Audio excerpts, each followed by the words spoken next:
So now I hand over to Shubham Bhaiya. Hi guys, वो आवाज़ आ रही है ना? हाँ भैया, perfect. हाँ भैया आ रही है।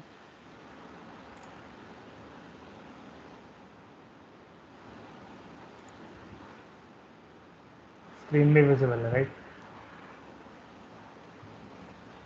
हाँ, visible है. तो स्टार्ट करते हैं। हाय गाइस, तो पहले एक बार आज का पहला क्वेश्चन पूछते हैं। कौन कौन से ईयर में हो आप लोग?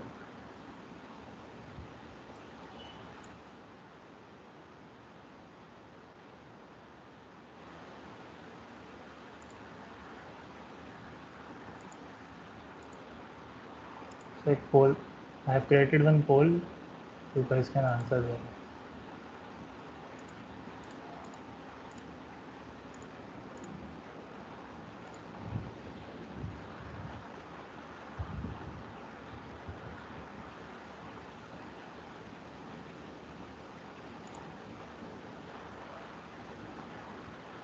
पोल विजिबल है ना सबको?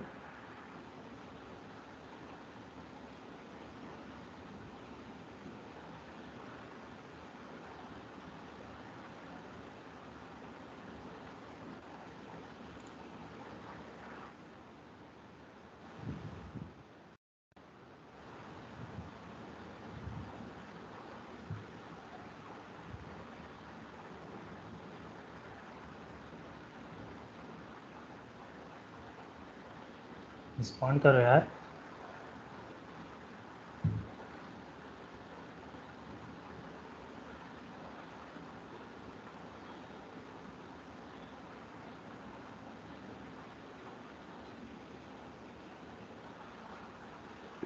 माइक एक्सेस है सबके पास, अब बोल के बता दो।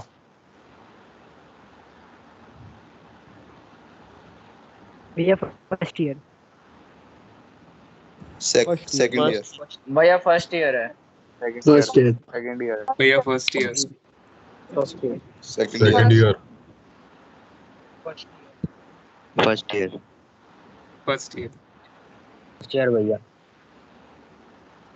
कूल है, तो मोस्टली फर्स्ट सेकंड ईयर के ही हैं। कोई थर्ड ईयर का भी है? 4 वोट्स हैं थर्ड ईयर के भी। कूल है। तो एक बार आज का एजेंडा देख लेते हैं। आज का एजेंडा क्या होगा, हम पहले एक बार डेटा स्ट्रक्चर और एल्गोरिथम्स के बारे में देखेंगे।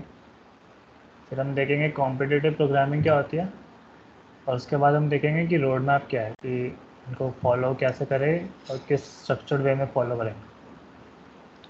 उसके बाद देखेंगे कि इनको, हमने रोड मैप तो देख लिया, अब हमें ये जानना है कि प्रैक्टिस कहाँ से करें, और उसके बाद प्रैक्टिस करने के लिए हमें पढ़ना भी पड़ेगा। तो वो पढ़े कहाँ से? उसके बाद हम देखेंगे कि थोड़ा बहुत देखेंगे कि ओपन सोर्स डेवलपमेंट क्या होती है, कैसे करते हैं और क्या क्या प्रोग्राम्स होते हैं ओपन सोर्स। और फिर उसके बाद जो फाइनल टॉपिक है वो है हमारा प्लेसमेंट्स। तो प्लेसमेंट्स में मैं बहुत सारे इंसाइट देने की कोशिश करूँगा आप लोगों को, कि प्लेसमेंट्स में क्या करना है, कैसे करना है, और क्या क्या रिक्वायर्ड होता है प्लेसमेंट के लिए। और मैं अपना इंटरव्यू एक्सपीरियंस भी शेयर करूँगा कि कैसे हुआ था। तो उसके बाद आपके कोई डाउट्स होंगे तो उस पर डिस्कशन करेंगे। So a little bit about me. So currently I am SD1 at Zomato, and I am leading one of the internal products at Zomato or Blinkit, and I am also working on optimizing the systems. And previously I have worked at ShipRocket and CoreFactors. So my experience wholly relies in the product-based companies. So again another poll. सब mic unmute करके बोल सकते हैं कि आप लोगों को data structures में अपने आप को कितना रेट करोगे, मतलब स्टार्ट किया है नहीं किया।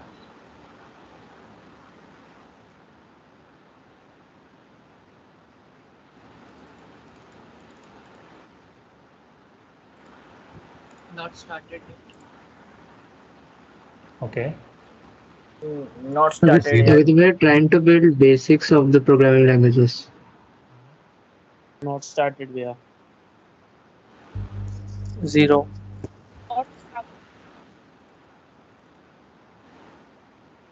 भैया डीएसए का मतलब बता ये दो। अभी नॉट स्टार्टेड। ये अभी बेसिक डेटा स्ट्रक्चर्स ही हुए हैं अभी।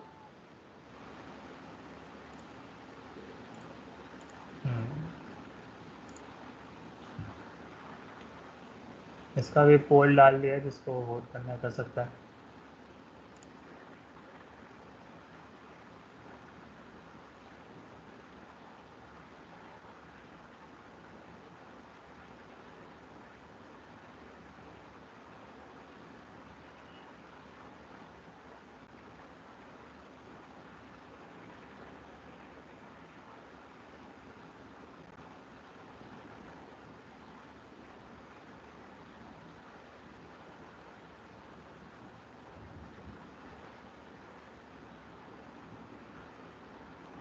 ठीक है, तो मोस्टली लोगों ने स्टार्ट किया है और मोस्टली लोगों ने स्टार्ट मतलब 50-50 है कि थोड़ा ने स्टार्ट करा है और थोड़ा ने स्टार्ट नहीं किया। कूल है। अब किसी ने एक चीज़ पूछी थी, डेटा स्ट्रक्चर्स होते क्या हैं? तो डेटा स्ट्रक्चर्स कुछ नहीं है, बस डेटा को स्टोर करने का एक तरीका है कि उससे हम एक पर्टिकुलर ऑपरेशन को एफिशिएंटली परफॉर्म कर सकते हैं। तो फॉर एग्जांपल अगर हम एरे की बात करें तो एरे क्या है? एक कॉन्टीन्यूस सेट ऑफ मेमोरी है जिसमें हम अपना डेटा स्टोर करते हैं। और अब एरे की खासियत क्या है कि हम उसमें से जब हम एक्सेस करते हैं तो हम कांस्टेंट टाइम में एक्सेस कर पाते हैं। तो जो एरे में हम एक एफिशिएंट ऑपरेशन करते हैं वो होता है एक एक्सेस। सिमिलरली अगर हम लिंक लिस्ट की बात करें तो लिंक लिस्ट में जो एफिशिएंट एक्शन होता है वो होता है इंसर्शन और डिलीशन। तो डेटा स्ट्रक्चर से थोड़े एग्जांपल्स हैं हमारे एरेज, लिंक लिस्ट और stack, queues, trees, hash map. और किसी को इनके अलावा कोई डेटा स्ट्रक्चर्स पता है तो बता सकता है।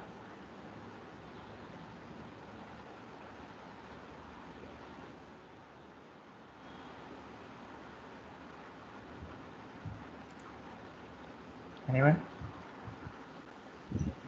Graphs, trees.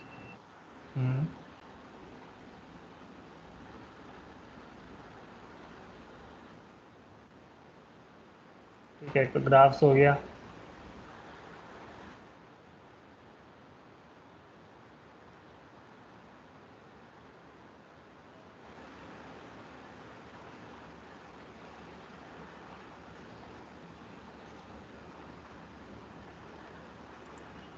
कोई नहीं, मतलब ग्राफ्स होते हैं, सेगमेंट ट्रीज होते हैं और बाइनरी सर्च ट्रीज होते हैं।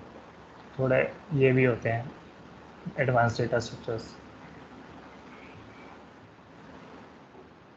अब देखते हैं एल्गोरिथम्स क्या होते हैं। तो एल्गोरिथम्स कुछ नहीं होता, बस एक वे है to solve a problem efficiently.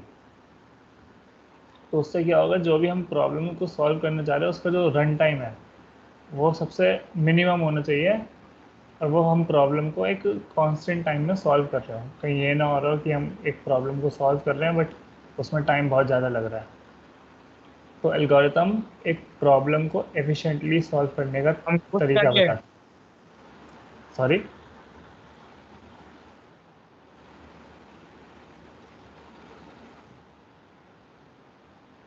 Please mute everyone for now.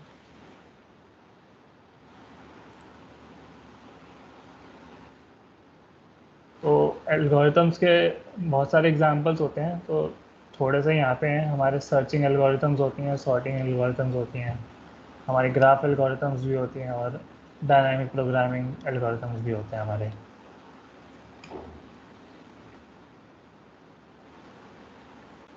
अब आता है हमारा नेक्स्ट कॉम्पिटिटिव प्रोग्रामिंग। तो कॉम्पिटिटिव प्रोग्रामिंग में क्या होता है कि हमारी प्रॉब्लम थोड़ी कॉम्प्लेक्स होती है बट इतनी डिफ़िकल्ट भी नहीं होती कि हम उसको सॉल्व ना कर पाएँ। तो उसके लिए हमें एडवांस डेटा स्ट्रक्चर्स की नीड होती है और उसमें एक अच्छी खासी मैथ्स लग रही होती है जो हमारे 11th-12th में हम पढ़ते हैं मैथ्स। तो कॉम्पिटिटिव प्रोग्रामिंग में बस इतना ही होता है, उसमें हमें फोकस ज़्यादा चाहिए होता है और उसमें हमें सॉल्व करने के लिए टाइम भी ज़्यादा चाहिए होता है। तो जितना हम प्रैक्टिस करेंगे उतना हमारा कॉम्पिटिटिव प्रोग्रामिंग में हमारी स्पीड बनती है।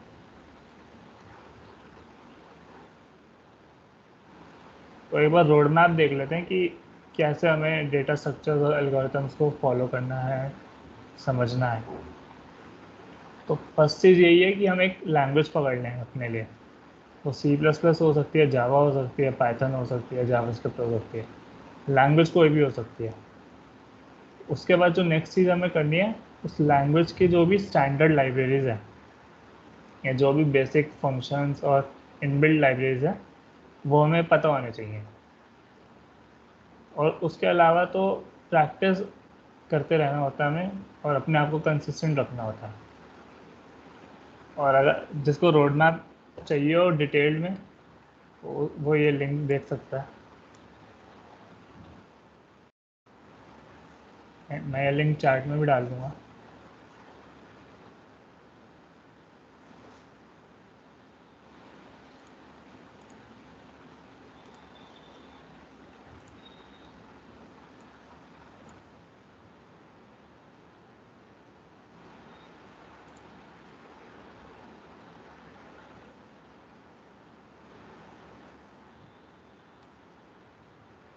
तो यहाँ पे नॉट ओनली DS है, यहाँ पे front end development, back and development सबका एक रोड मैप है जो हमारे सीनियर्स ने बना के हमको दिया था और वही हम आपको शेयर कर रहे हैं।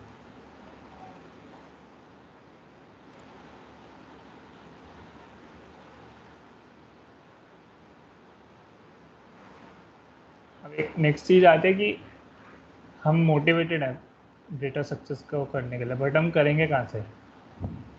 तो करने के लिए लीड कोड और गीक्स फॉर गीक्स मेरा पर्सनली ओपिनियन रहता है कि मैं इन पे ही प्रैक्टिस करूं। वरना इसके अलावा अगर आपको थोड़े अच्छे लेवल के क्वेश्चंस करने और थोड़े इंटरव्यू वाले क्वेश्चंस करने हैं जो ऑनलाइन असेसमेंट में आते हैं, तो वो कोड स्टूडियो और इंटरव्यू बिट पे आपको मिल जाएंगे।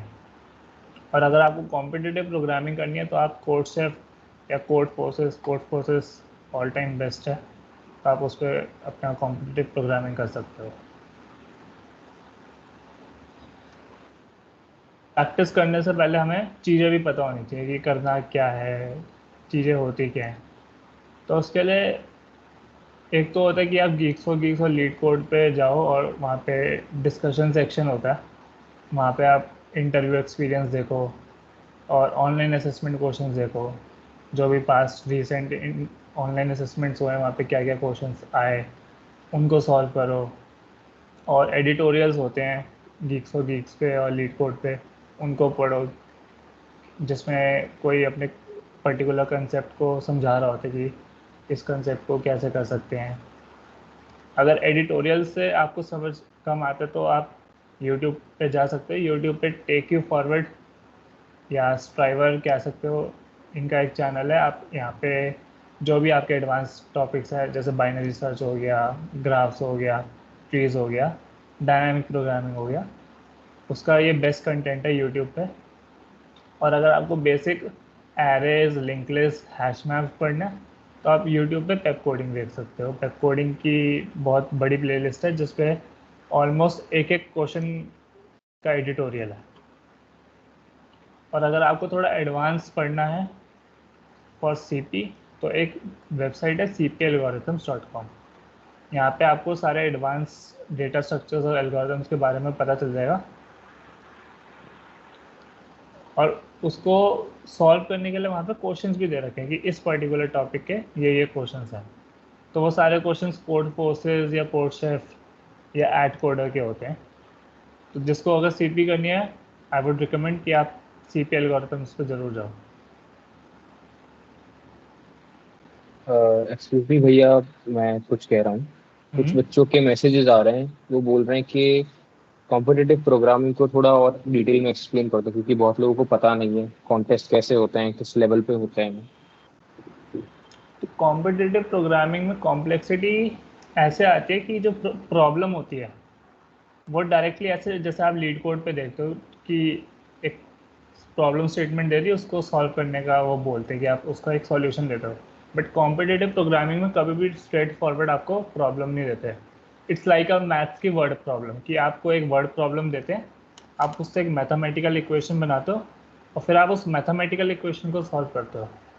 तो सेम चीज़ कॉम्पिटिटिव प्रोग्रामिंग में है। वो आपको एक लंबी सी कहानी देंगे, उस कहानी से आपको एक प्रॉब्लम स्टेटमेंट डिराइव करनी है और उस प्रॉब्लम स्टेटमेंट को डिराइव करके आपको पता लगाना है कि ये किस डेटा स्ट्रक्चर या एल्गोरिथम से हो सकता है एफिशिएंटली।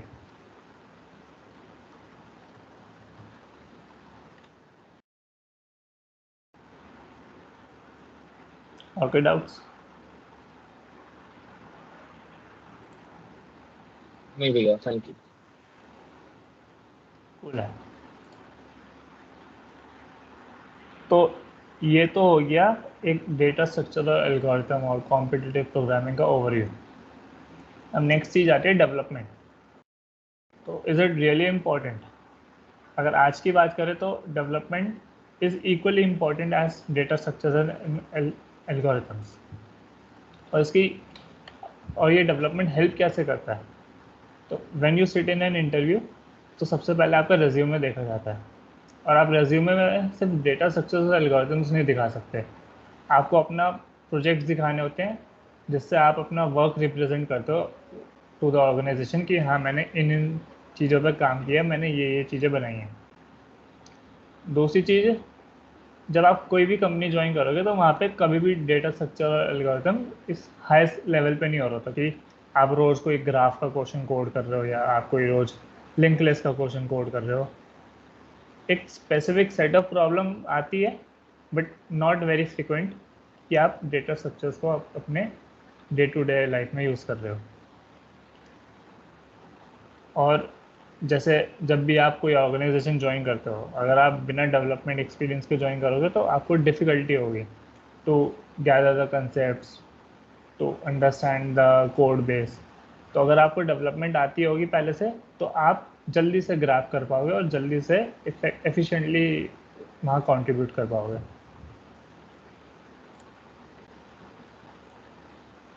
ठीक है, तो अब तक कोई questions? Parth? Guys, you can नहीं put भैया, your questions अपना in the नहीं है। Q&A section. हाँ, आप लोग Q&A सेक्शन में डाल सकते हो, और Q&A में अभी नहीं डाल रहे, बोल नहीं पा रहे हो और हैंड रेज भी कुछ। कर सकते हो। हाँ, कुछ लोग इंट्रोवर्ट भी है थोड़े बहुत भैया, बोल नहीं रहे हैं, तो आप लोग के एंड में हम हैंड रेस करवा के कर देंगे। कूल है। तो अब बात करते हैं ओपन सोर्स।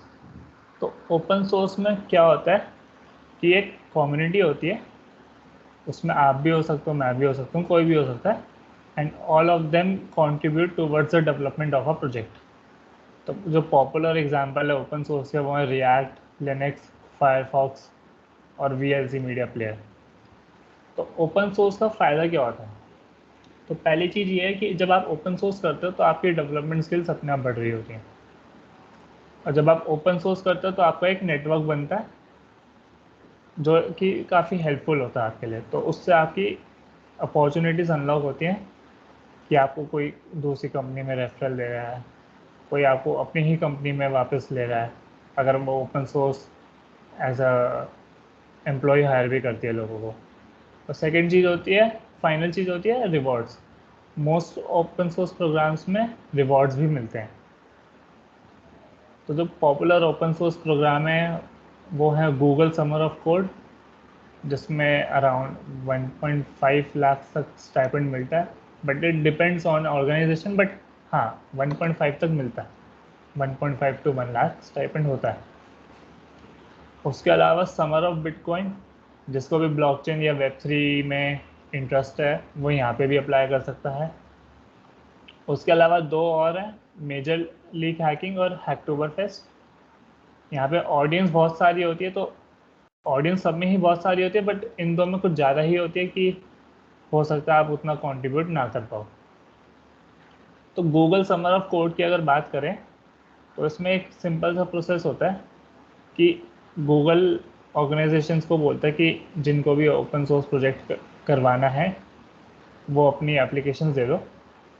फिर वो ऑर्गेनाइजेशंस अपना एक प्रपोजल देती हैं, बताती हैं कि वो क्या क्या टास्क करवाना चाहते हैं। उसके बाद एक पोर्टल खुलता है फॉर अस, जहाँ पे हम जाके अप्लाई कर सकते हैं। तो अप्लाई करने का प्रोसेस क्या होता है, हमें भी प्रपोजल देना होता है कि जैसे Google summer of code Feb से स्टार्ट होता है एप्लीकेशन प्रोसेस, और अप्रैल एंड और मई के स्टार्ट में प्रोग्राम स्टार्ट हो जाता है।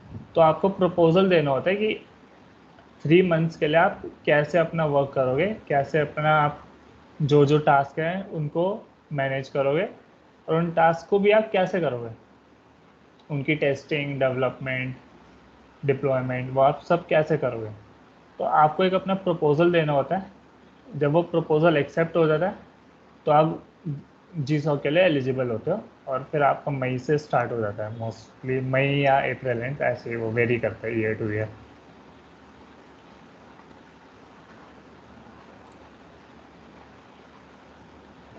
ठीक है यार, अब इसमें से जो थर्ड ईयर वाले हैं और थोड़े फाइनल ईयर वाले भी मेरे को दिखे, तो प्लेसमेंट्स के लिए आप लोग कितना प्रिपेयर्ड हो? चैट में डाल सकते हो या अनम्यूट करके बोल सकते हो।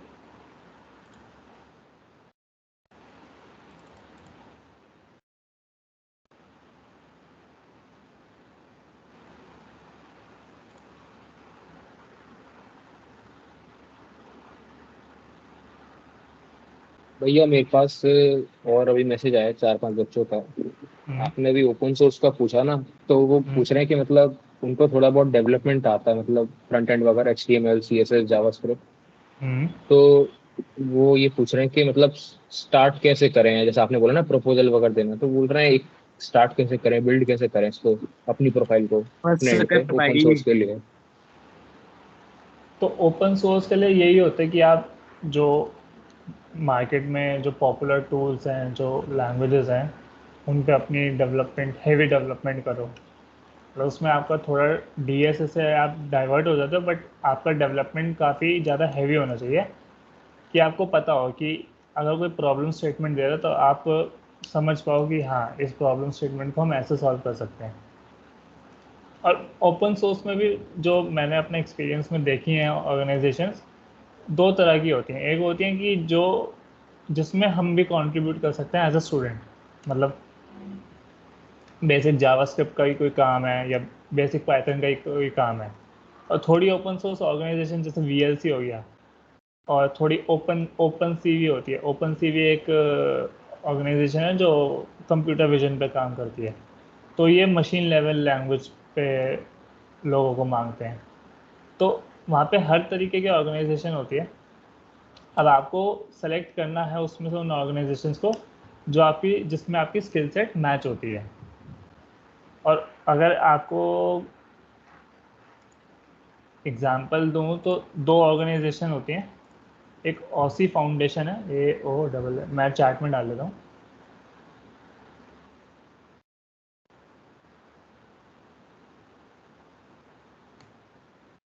एक ऑसी फाउंडेशन और एक फॉस एशिया, ये दो foundations generally web development related task ही प्रेफर करते हैं, और मोस्टली इसमें प्रोबेबिलिटी भी काफ़ी हाई होती है कि अगर आपने एक अच्छा प्रपोजल दिया है तो आपका इन दो ऑर्गेनाइजेशंस में सिलेक्शन हो जाए।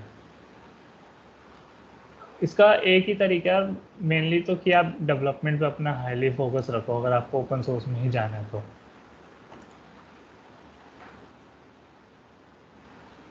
मूव करें आगे।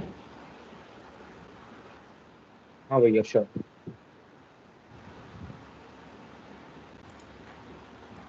कूल है, तो प्लेसमेंट्स की बात करते हैं। तो DSA और CP दोनों चीज़ें हैं। अब दोनों प्लेसमेंट में हेल्प कैसे करते हैं? तो जो मोस्टली कंपनीज होती हैं उनमें 2 से 3 राउंड होते हैं, और थोड़ों में जैसे गूगल हो गया और माइक्रोसॉफ्ट, अमेजोन हो गया, मतलब FAANG companies, they basically takes 4 to 5 coding rounds, and it also depends from person to person कि उसका कितना बढ़िया जा रहा है। और कॉम्पिटिटिव प्रोग्रामिंग करने से पहले आपको DSA आना ज़रूरी है। अगर आप सीधा कॉम्पिटिटिव प्रोग्रामिंग उठाओगे तो हो सकता है, मतलब it again depends from student to student, but most of the cases में यही होता है कि आप एडवांस चीज़ों को देख के आप अपना बेसिक भी नहीं करते क्योंकि आप डर जाते हो और आप सोचते हो मेरे से नहीं होगा। तो सिमिलर मिस्टेक मैंने भी की थी कि मैंने बहुत जल्दी कॉम्पिटिटिव उठा लिया था without knowing the advance data structures and algorithms. तो मेरे को भी लगा था कि भाई कि हाँ, ये मेरे से नहीं होगा। बट अगर आप डेटा स्ट्रक्चर्स को अच्छे से करोगे और सारे स्टेप बाय स्टेप चढ़ोगे तो आप कॉम्पिटिटिव प्रोग्रामिंग को आसानी से स्टार्ट कर सकते हो। और DSA की जो मेन इंपॉर्टेंस है वो आती है इंटरव्यू में। जब भी आप इंटरव्यू देते हो तो वहाँ पे कॉम्पिटिटिव प्रोग्रामिंग के क्वेश्चंस, मतलब जनरली कंपनीज पूछती हैं, आजकल पूछने लगी हैं, बट उतने हाई लेवल के नहीं होते। तो मेनली DSA के मीडियम टू हार्ड क्वेश्चंस होते हैं तो अगर आप डीएसए करोगे तो इंटरव्यू में आप उनको अच्छे से एक्सप्लेन भी कर पाओगे। Competitive programming is all about maths and your intuition, जो हम जनरली एक्सप्लेन नहीं कर पाते, but DSA is all about core concepts and your basic knowledge. तो डीएसए इंटरव्यू में काफ़ी इम्पोर्टेंट है। और सीपी कैसे हमारी कॉम्पिटिटिव प्रोग्रामिंग कैसे हमारी हेल्प करती है, तो इंटरव्यू से पहले हमारे ऑनलाइन असेसमेंट राउंड्स होते हैं। तो ऑनलाइन असेसमेंट राउंड्स में टाइम इज़ द की। आप जितना जल्दी सॉल्व करोगे आपके उतने चांसेस हाई हैं। अगर आप जितना जल्दी करेक्टली सॉल्व करोगे तो आपके उतने ज़्यादा चांसेस हैं कि आपका नेक्स्ट राउंड के लिए सिलेक्शन हो रहा हो। जब आप सीपी करते हो तो आप इतना एडवांस कर लेते हो कि आपके कंसेप्ट्स इतने क्लियर हो जाते हैं कि आपको मतलब ज़्यादा सोचना नहीं पड़ता डीएसए क्वेश्चंस के लिए। जो सेकेंड चीज़ आती है डीएसए और सीपी के अलावा, वो है कि डेवलपमेंट रिक्वायरमेंट या प्लेसमेंट के लिए। तो yes, it is required and companies are asking development related questions now today. So जब भी आप इंटरव्यू देते हो तो कंपनीज में दो चीज़ें होती हैं, एक डीएसए क्वेश्चंस होते हैं और एक रेज्यूमे बेस वो होता है इंटरव्यू। तो जब भी रेज्यूमे बेस्ड इंटरव्यू होता है तो उसमें आपके प्रोजेक्ट्स देखे जाते हैं। आपके जितने बढ़िया प्रोजेक्ट्स होंगे तो उतना बढ़िया आपका इंटरव्यू का डिस्कशन होगा। अब बढ़िया प्रोजेक्ट्स कैसे होंगे, जब आप डेवलपमेंट करोगे। तो डेवलपमेंट भी आज की डेट में इम्पॉर्टेंट है from placement point of view. और डेवलपमेंट बेसिकली स्टार्टअप्स में ज़्यादा हेल्प करती है क्योंकि स्टार्टअप्स उतना हाई डीएसए नहीं पूछते, उनको डेवलपमेंट हैवी बंदा चाहिए होता है। ये दो बच्चों के एक्चुअली डाउट्स हैं तो हम पहले बोले सकते हैं। दो हाँ, बच्चों के जरूर। डाउट्स हैं, उन्होंने हैंड रेस करा है। तो पुष्कर, आदिश इसका माइक अनम्यूट कर दो। पुष्कर,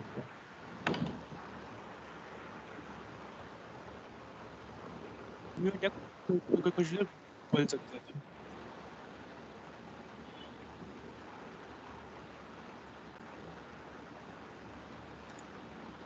ओके, नेक्स्ट शिवांश शर्मा, तुम्हारा भी डाउट है, तुमने हैंड रेस कर रखा है। शिवांश शर्मा को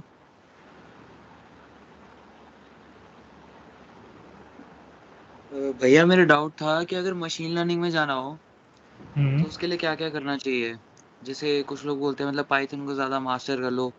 लाइक अगर हम पुराने रोल्स को देखें, एसडी की जॉब्स है ना, तो उसमें बहुत टाइम से चला आ रहा है ये वाली पोजीशन।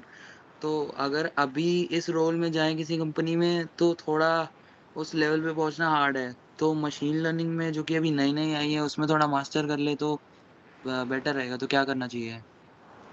एक तो पॉइंट नंबर 1 की मशीन लर्निंग नई नहीं है, ये मतलब काफ़ी पुराना हो गया।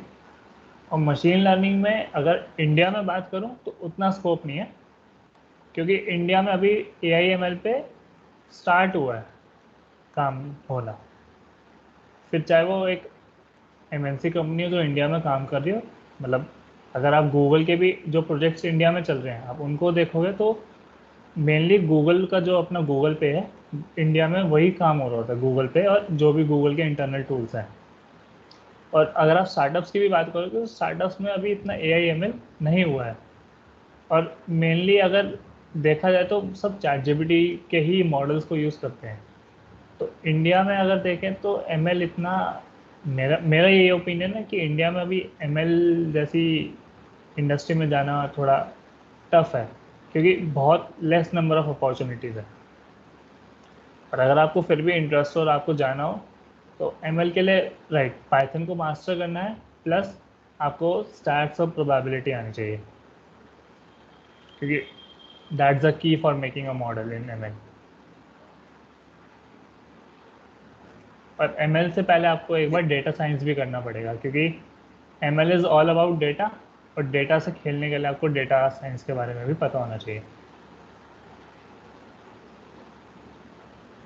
ठीक है, थैंक यू भैया। कूल।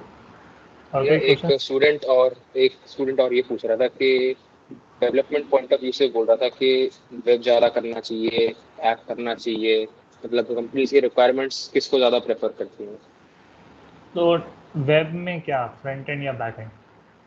मतलब पूछ रहे हैं फुल स्टैक वेब डेवलपमेंट या फिर front end back and app development सीखें, क्या करें दोनों में से? तो वो मैटर नहीं करता, कंपनी आपकी बस डेवलपमेंट स्किल्स देखती है, क्योंकि अगर आप वेब करो या ऐप करो उसमें कंसेप्ट सिमिलर होते हैं। बट हाँ, थोड़ी कंपनीज हैं जो स्पेसिफिक टेक स्टैक मांगती हैं।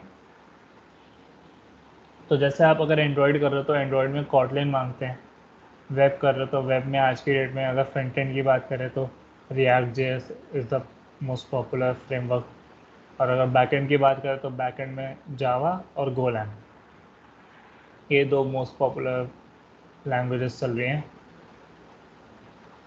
तो मतलब अगर तो आपको पता है कि आपको एक पर्टिकुलर कंपनी को टारगेट करना है तो आप उसका टेक स्टैक जान सकते हो, मतलब नेट पे सब मिलता है कि इस कंपनी का क्या टेक स्टैक है। और अगर अमेज़ॉन की बात करें तो अमेज़ॉन में मोस्टली जावा यूज़ हो रही होती है, अमेज़ॉन में मोस्टली रिएक्ट यूज़ हो रही होती है। अगर जोमेटो की बात करें तो जोमेटो में भी PHP और गोलैंग ही यूज़ हो रही होती है मोस्टली, और फ्रंट एंड में रिएक्ट हर जगह ही यूज़ हो रही है आज की डेट में। तो अगर आपका कोई टारगेट है स्पेसिफिक कंपनी का तो आप उस कंपनी का ही टेक स्टैक समझ सकते हो, तो वो एक आपका प्लस पॉइंट बन जाता है जब आप उस स्पेसिफिक कंपनी के इंटरव्यू में बैठते हो। वरना टेक स्टैक इतना मैटर नहीं करता और ना ही डोमेन मैटर करता, आप डेवलपमेंट में क्या कर रहे हो, वेब डेवलपमेंट कर रहे हो, ऐप डेवलपमेंट कर रहे हो, क्योंकि ज़रूरी नहीं है आप कि अगर आप आज एंड्रॉयड कर रहे हो किसी कंपनी में तो हो सकता है वही सेम कंपनी आपको बोले कि कल आप बैक एंड करो। तो SD में एक फ्लेक्सिबिलिटी होती है कि आपको कहीं भी डाल सकते हैं।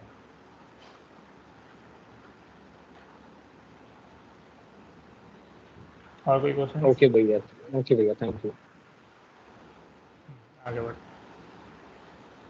प्लेसमेंट के लिए DSA और डेवलपमेंट तो इम्पॉर्टेंट चीज़ होगी, दी मोस्ट इम्पॉर्टेंट। उसके बिना आप बैठो ही मत इंटरव्यूज़ में, अनलेस आपको बस समझने के इंटरव्यू कैसे हो रहे हैं, कैसे होते हैं। उसके अलावा जो कंपनीज पूछती हैं वो होते हैं DBMS, नेटवर्किंग और operating systems. Mainly focus companies का DBMS भी रहता है, क्योंकि नेटवर्किंग और ऑपरेटिंग सिस्टम अगर आप इंफ्रा टीम में जा रहे हो या SRE टीम में जा रहे हो तो नेटवर्किंग और ऑपरेटिंग सिस्टम्स पूछते हैं। अगर आप SD टीम में जा रहे हो तो DBMS और नेटवर्किंग थोड़ा बहुत पूछते हैं। तो अगर आज की डेट में करंट ट्रेंड देखें तो मार्केट काफ़ी कॉम्पिटिटिव हो गया है। जैसे कोविड टाइम में क्या था, आपने अगर एक DSA राउंड क्लियर कर लिया, आपने एक छोटा सा ऑनलाइन असेसमेंट क्लियर कर लिया तो आपका सिलेक्शन हो जाता था। और अमेज़ॉन में भी यही हुआ था कि 2 से 3 राउंड्स में with basic DSA questions selection हो रहा था लोगों का। बट कोविड के बाद वो सिनेरियो नहीं रहा, अब बहुत कुछ पूछने लगे companies from freshers. One of the example is system design. तो सिस्टम डिज़ाइन पहले SD2 और SD3 से पूछते थे, अब इंटर्न से भी पूछने लग गया सिस्टम डिज़ाइन। और अब कंपनीज में ऐसा नहीं होता कि अगर एक राउंड DSA का हुआ है और अगला राउंड डेवलपमेंट का हुआ है, अब ऐसा होता है कि DSA वाले ही राउंड में डेवलपमेंट भी कहीं से ज्वाइन कर देते कि इस डेटा स्ट्रक्चर से आप ये बना के दिखाओ, इस डेटा स्ट्रक्चर से आप ये बना के दिखाओ।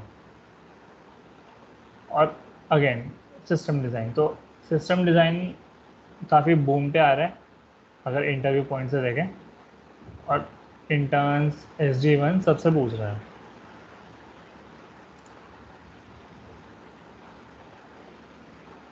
तो एक और पॉइंट सिस्टम डिज़ाइन में 2 चीज़ें होती हैं, हाई लेवल डिज़ाइन और लो लेवल डिज़ाइन। तो अभी इंटर्न से बस हाई लेवल डिज़ाइन पूछते हैं, लो लेवल डिज़ाइन एक्सपीरियंस से ही पूछते हैं। तो जो मैंने प्रॉब्लम्स फेस की थी उसमें यही था कि पहली चीज़ तो यही होती है कि जो हमारा रेज्यूमे होता है वही सिलेक्ट नहीं होता। तो जो एप्लीकेशन ट्रैकिंग सिस्टम होता है मोस्टली रेज्यूमे उसके थ्रू पास होते हैं। फिर उसके बाद मतलब वो जो सिस्टम होता है वो थोड़े कीवर्ड्स मैच करता है, उन कीवर्ड्स में अगर एक मैच परसेंटेज निकलता है, अगर वो हाई है तो आपका रेज्यूमे सेलेक्ट होता है आगे, वरना मशीन से ही आपका रेज्यूमे रिजेक्ट हो जाता है। तो application tracking system, short form में ATS बोले तो वो यही करती है, और आज की डेट में मोस्ट कंपनी यही यूज़ करती हैं। तो एप्लीकेशन ट्रैकिंग सिस्टम को बीट करने का एक ही तरीका है कि जो भी कंपनी अपनी ओपनिंग निकाल रही है तो ओपनिंग के साथ वो थोड़ा एक डिस्क्रिप्शन देती है। जो एप्लीकेशन ट्रैकिंग सिस्टम होता है वो उस डिस्क्रिप्शन में से ही इंपॉर्टेंट कीवर्ड्स निकाल रही होती है। तो जब भी आप अपना कहीं अप्लाई करो तो ऐसा ना हो कि आपका एक रेज्यूमे और आप वही रेज्यूमे हर कंपनी में डाले जा रहे हो। आपको हमेशा अपने रेज्यूमे को उनका जो डिस्क्रिप्शन है उसके अकॉर्डिंग अपने रेज्यूमे को टेलर करना है, कीवर्ड्स को ऐड करना है, ताकि आपका स्कोर मैक्सिमाइज रहे। सेकेंड चीज़ जो मेरा प्रॉब्लम फेस किया था मैंने, कि अगर रेज्यूमे सेलेक्ट हो गया और ऑनलाइन असेसमेंट का लिंक आ गया तो उसके बाद भी इंटरव्यू कॉल्स नहीं आते, और ये होता है 80% केसेस में होता है। क्यों? क्योंकि जो ऑनलाइन असेसमेंट है उसमें एक चीज़ तो होती है टाइम। कहीं असेसमेंट में मैंने क्वेश्चन तो सही सॉल्व कर दिया बट मेरा टाइम थोड़ा ज़्यादा लग गया। तो ऑनलाइन असेसमेंट में एक तो टाइम का हमें ध्यान रखना होता है, और कभी कभी क्या होता है, सेकेंड पॉइंट जो होता है कि जो आपके हिडन टेस्ट केसेस हैं वो आपको शो नहीं करते, वो आपके सबमिशन के बाद बैकग्राउंड में रन होते हैं। तो आपको लगेगा कि हाँ, जो मैंने विजिबल टेस्ट केसेस थे वो तो सारे पास कर दिए, बट हो सकता है कोई एज केस रह गया जिसकी वजह से आपके जो हिडन टेस्ट केस है वो फेल हो गए। और थर्ड चीज़ होती है जो रिजेक्शन। तो रिजेक्शन कहीं ना कहीं सबको ही फेस करने पड़ते हैं। तो एक मेरा इंटरव्यू था जिसमें मेरा एक रिजेक्शन हुआ ड्यू टू HR राउंड। तो HR राउंड में मैंने थोड़ी गलतियाँ कर दी थी जिसकी वजह से मेरा रिजेक्शन हो गया था। तो वो कंपनी थी आयन। आयन हमारे कॉलेज में भी आती है, तो आप उसको, मतलब एक अच्छी कंपनी है, अराउंड 15 LPA देती है, और वो बहुत डेव्स और एनालिटिक्स पर्पस के लिए हायर करती है हमारे college.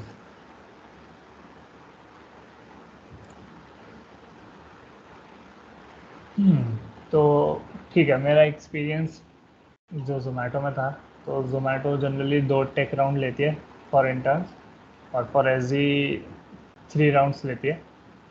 This can vary from person to person, but most of the cases में 2 tech round for intern and 3 tech round for SG होते हैं। उसके बाद एक डिस्कशन राउंड होता है विद द वाइस प्रेसिडेंट और CT और इंजीनियरिंग मैनेजर, और उसके बाद एक HR डिस्कशन राउंड होता है। तो जो मेरा एक्सपीरियंस था, मेरे इंटरव्यू एक्सपीरियंस में यही एक ही राउंड हुआ था, बट वो राउंड 2 घंटे का हो गया था अराउंड। तो उसमें मेरे से DSA, development, DBMS, system design सब पूछा था, और जो क्वेश्चंस की डिफ़िकल्टी थी वो आई वुड से ट्रीज़ से रिलेटेड थी, ट्रीज़ और लिंक लिस्ट। उसके अलावा एक बाइनरी सर्च का भी क्वेश्चन था। DSA में से यही पूछा था, और डेवलपमेंट में, मतलब डेवलपमेंट और सिस्टम डिज़ाइन से कंबाइंड में से क्वेश्चन पूछा था कि डिज़ाइन गूगल कैलेंडर। तो मेरे को उनके सामने गूगल कैलेंडर का बैक एंड डिज़ाइन करना था बेसिकली। उसके अलावा मेरे से DBMS से क्वेश्चन पूछे थे कि बेसिक जॉइंट्स क्या होते हैं और इंडेक्सेस क्या होते हैं। मेरा इंटरव्यू नहीं हुआ था, और उसके बाद मेरा कोई HR राउंड नहीं हुआ था, कोई सेकेंड राउंड नहीं हुआ था, सीधा सिलेक्शन हुआ था। कूल है। अभी तक कोई डाउट्स?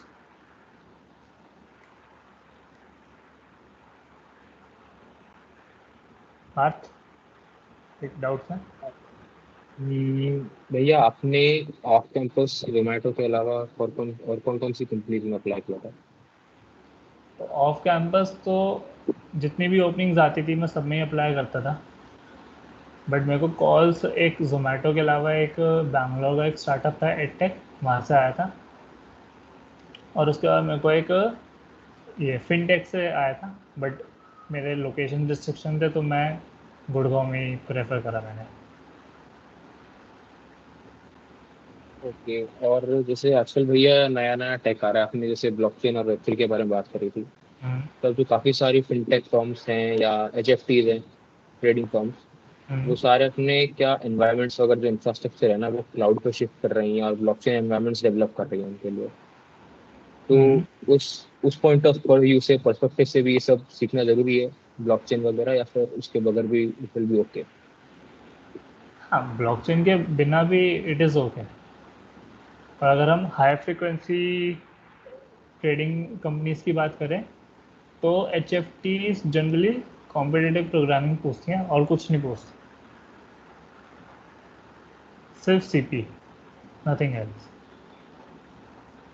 और ब्लॉकचेन और ये वेब 3 की अभी इतनी बूम पे नहीं है, ना ही इंडिया में ना ही वर्ल्ड में, except this bitcoin and other coins. But crypto currency के अलावा बिटकॉइन और ये ज़्यादा बूम पे नहीं है, तो इसके बिना भी it is perfectly fine. Okay भैया, और भी किसी को डाउट्स हो तो अपने हैंड रेज कर सकते हो, वील अनम्यूट यू। ठीक है, तो प्लेसमेंट्स की अगर थोड़े टिप्स की बात करें, प्लेसमेंट्स भी नहीं कहूँगा ये, मैं इंटरव्यू की कहूँगा टिप्स। भैया एक डाउट है एक लड़के का, इसमें हम्म, अनम्यूट कर देता हूँ। हाँ तुशिका, तुम्हारा माइक ही नहीं बोल रहा, यू कैन अनम्यूट योरसेल्फ। हाँ, मैं अब किसी ने पूछा था आपसे मशीन लर्निंग के बारे में, तो आपने कहा था कि पुराना वो हो चुका है अब। तो भैया डेटा साइंस भी ऐसा ही है क्या, पुराना हो गया है? नहीं, डेटा साइंस का भी पुराना नहीं होगा, क्योंकि कंपनीज के लिए डेटा इज़ मोर इम्पोर्टेंट।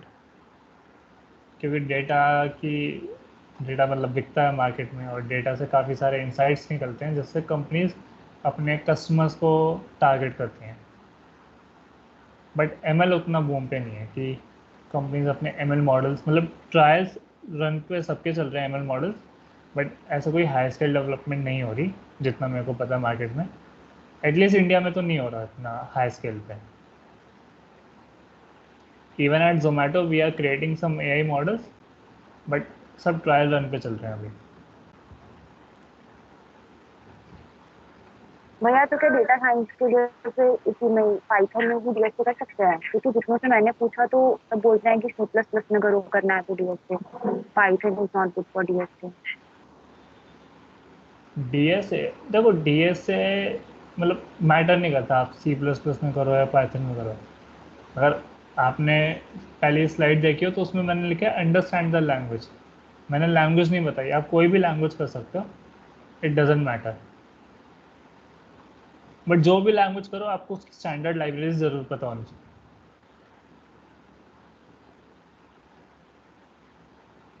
सब सी प्लस भैया तो प्लस में इसलिए बैकग्राउंड में करते हैं प्रॉब्लम नहीं आती पाइथन क्योंकि, वालों को? सॉरी, भैया बैकग्राउंड में सुना था मैंने कि पाइथन वालों का कोड एक्सेप्ट नहीं करते। ठीक है, तो होता क्या है, कई कंपाइलर्स नहीं करते, कई कंपाइलर्स करते हैं। तो पाइथन सी प्लस प्लस के कंपैरिजन में स्लो है, but most of the compilers की अगर हम बात करें तो वो पाइथन के लिए टाइम लिमिट बढ़ा के देते हैं। अगर सी प्लस प्लस की टाइम लिमिट 1 सेकेंड है तो पाइथन के लिए 3 to 5 सेकेंड होती है टाइम लिमिट।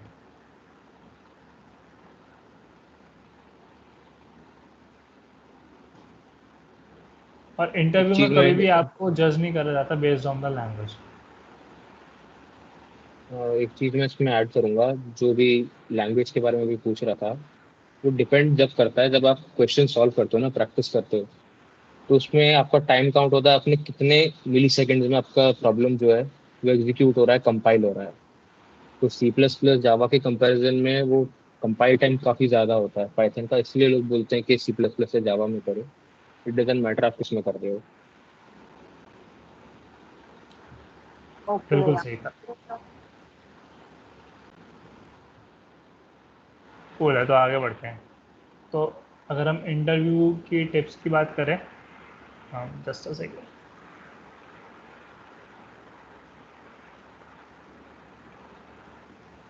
तो अगर हम इंटरव्यू की टिप्स की बात करें तो point number 1 and the most important is be honest. अगर आपको कोई चीज़ नहीं आती तो आप उसको मना कर दो कि आपको नहीं आती।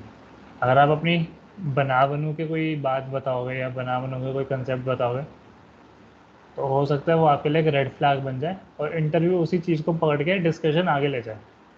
तो इंटरव्यू में आपको डिस्कशन को ड्राइव करना है, नॉट द वन जो ले रहा है।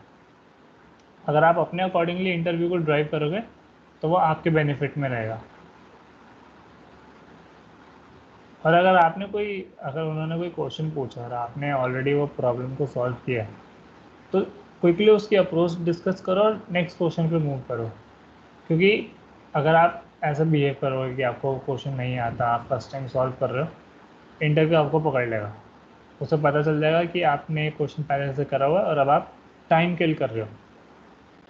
क्योंकि इंटरव्यू में जितना ज़्यादा हम डिफरेंट टॉपिक्स पे डिस्कशन करेंगे, उतना ज़्यादा ही वो एक पॉजिटिव फीडबैक और इम्पैक्ट पड़ता है कि हाँ, हमने इस टॉपिक पे विद इन 1 आवर इतना सारा डिस्कशन करा। तो वही ब्रैकेट में वही है कि इंटरव्यूअर को फीलिंग आनी चाहिए कि हाँ भाई बढ़िया बंदा है। और हाँ, 4th point is smile.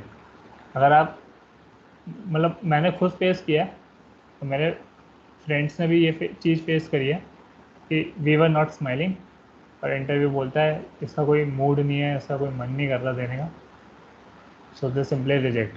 So Accenture में मेरे साथ हुआ था कि लास्ट राउंड में आई वॉज काफ़ी न्यूट्रल विद द इंटरव्यूअर।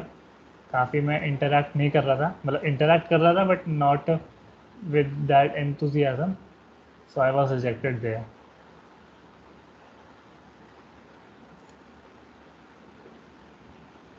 अब आता है कि प्लेसमेंट को क्रैक कैसे करें। First point is on campus कभी भी रिलाई मत करो एंटायरली। क्यों? कुछ भी हो सकता है मार्केट में कि कंपनीज कॉलेज ही ना आए, जैसा हमारे केस में हुआ था। मतलब हमारे कॉलेज में फ्रॉम 2-3 ईयर्स अमेजोन आ रही थी, but last year Amazon I, but not for SD profile. वो आई थी डेटा के लिए, data engineer and business analyst. तो ऑन कैंपस कुछ भी हो सकता है, एंड कॉलेज डजंट गारंटी कि हाँ कि ये कंपनी लास्ट ईयर आई थी तो इस साल भी आएगी। दूसरी चीज़ होती है इंटर्नशिप, जितना जल्दी कर सकते हो स्टार्ट करो, क्योंकि इंटर्नशिप से आपका एक एक्सपीरियंस बनेगा, और इंटर्नशिप जब करोगे तो आपके प्रोजेक्ट्स भी बनेंगे जो आप रेज्यूमे में दिखा सकते हो कि हाँ मैंने इस कंपनी में इंटर्नशिप के टाइम पे ये प्रोजेक्ट किया। और इंटर्नशिप से होता क्या है कि अगर आपके प्रोजेक्ट्स कम है, पर्सनल प्रोजेक्ट्स, और अगर आपके इंटर्नशिप्स हैं मतलब अच्छी खासी हैं, 2 इज़ अ गुड नंबर, तो अगर आपके पास 2 से 3 इंटर्नशिप हैं, तो आपका जो इंटरव्यूअर है वो इंटर्नशिप्स पे ही ज़्यादा फोकस रखता है कि आपने इंटर्नशिप में क्या किया, कैसे किया, कंपनी क्या करती है। और डीएस से आपको रेगुलरली प्रैक्टिस करना है। जितना आप रेगुलर प्रैक्टिस करोगे, चाहे 2 प्रॉब्लम भी अप्रोच कर रहे हो विद सम न्यू कंसेप्ट, ये भी नहीं कि आप एक ही कंसेप्ट के क्वेश्चन रोज करे जा रहे हो, तो कुछ लर्निंग नहीं हो रही है आपकी। और इसके अलावा अगर आपको रिक्रूटर्स को टारगेट करना है, तो एक तो उनको लिंक्डइन पे कॉन्टैक्ट करो। दूसरी चीज़ होती है उनको कोल्ड ईमेल करो। कोल्ड ईमेल कुछ नहीं होता, बस नॉर्मल ईमेल ही होता है, बट ईमेल करना होता है टू देयर एम्प्लॉय आईडी। तो एम्प्लॉय आईडी निकालने का सिंपल तरीका होता है, जो भी ऑर्गेनाइजेशन का नेम है वो डोमेन नेम बन जाता है, और first name dot last name @organizationName.com। तो ये ट्रिक मैंने करी थी, और इससे मेरे थोड़ी कंपनीज में रिक्रूटर्स के मेल्स चले गए थे और रिस्पॉन्स भी आया। और जितना ज़्यादा आप लिंक्डइन पे नेटवर्क बढ़ाओगे, लोगों से इंटरेक्ट करोगे, टेक इवेंट्स में जाओ, हैकाथन्स में जाओ, हैकाथन अलग अलग कॉलेजेस में जाओ, तो वहाँ पे आपका नेटवर्क बढ़ेगा। हर हैकाथन में या हर टेक इवेंट में थोड़े सीनियर लोग भी आते हैं, उनसे इंटरेक्ट करो, उनसे पूछो कि आपकी कंपनी के बारे में क्या चल रहा है, फिर उनसे रेफरल मांगो। तो रेफरल में अगर बात करें तो referral doesn't guarantee an interview call, क्योंकि आज की डेट में इतने रेफरल लगने लग गए कि वो ऐसे ही हो गए कि आपने अप्लाई कर दिया, it is equivalent you are applying on the company portal. तो referral does not guarantee an interview opportunity, और उसका सक्सेस रेट भी अब काफ़ी रिड्यूस हो गया। पहले अगर 1:10 था, तो अब 1:100 हो गया। ये एक डाउट आया है स्टूडेंट का, सो मैं उसको डाउट्स ही अनम्यूट डाउट्स करता हैं। हूँ। आर्यन गोयल, हम अनम्यूट कर सकते हो तुम। है, जैसा आपने बताया कि इंटर्नशिप ज़्यादा से ज़्यादा करनी चाहिए, तो कौन सी ईयर से स्टार्ट कर देनी चाहिए इंटर्नशिप? या 4th सेमेस्टर से तो स्टार्ट कर देनी चाहिए। मतलब 4th सेमेस्टर के बाद आपके पास समर का ब्रेक मिलेगा, उसमें मोटा मोटा आपके पास 2 महीने होते हैं। आपने 1 महीना कॉलेज नहीं भी गए तो भी कुछ दिक्कत नहीं होती, क्योंकि एग्ज़ाम्स नहीं होते उस टाइम पर। तो आपके पास जुलाई, अगस्त, सितंबर तक का टाइम होता है कि आप एक अपनी 3 महीने की इंटर्नशिप कर लो। ओके भैया। एक डाउट भैया मेरा ही था, जैसे मैं भी अभी ऐप डेवलपमेंट सीख रहा हूँ और साथ साथ में डीएसए भी कर रहा हूँ।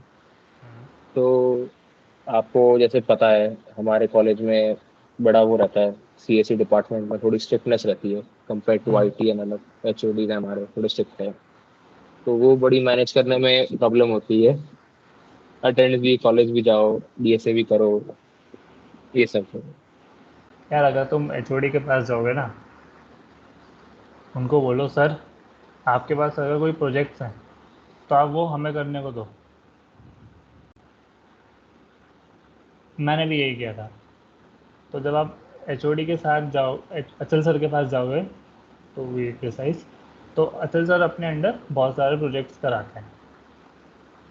तो जब आप उनके साथ प्रोजेक्ट्स करोगे तो आपको थोड़ी फ्लेक्सिबिलिटी भी मिल जाएगी, आपका डेवलपमेंट भी विद इन कॉलेज हो जाएगा और आपको डीएसए के लिए भी इक्वल टाइम मिल जाएगा। Not only CS department, her HOD या हर फैकल्टी अपने अंडर कोई ना कोई प्रोजेक्ट कर रहा होता है, फिर चाहे वो डेटा साइंस का हो, एमएल का हो, डेवलपमेंट का हो। ठीक है भैया, थैंक यू। और भी किसी को डाउट्स है तो अपने अपने हैंड रेज कर ले। एक क्यूएनए में भी डाल सकता हूँ, मैं क्यूएनए में भी देख। हाँ, क्यूएनए भी है, तो क्यूएनए में भी अपने डाउट्स डाल सकते हो।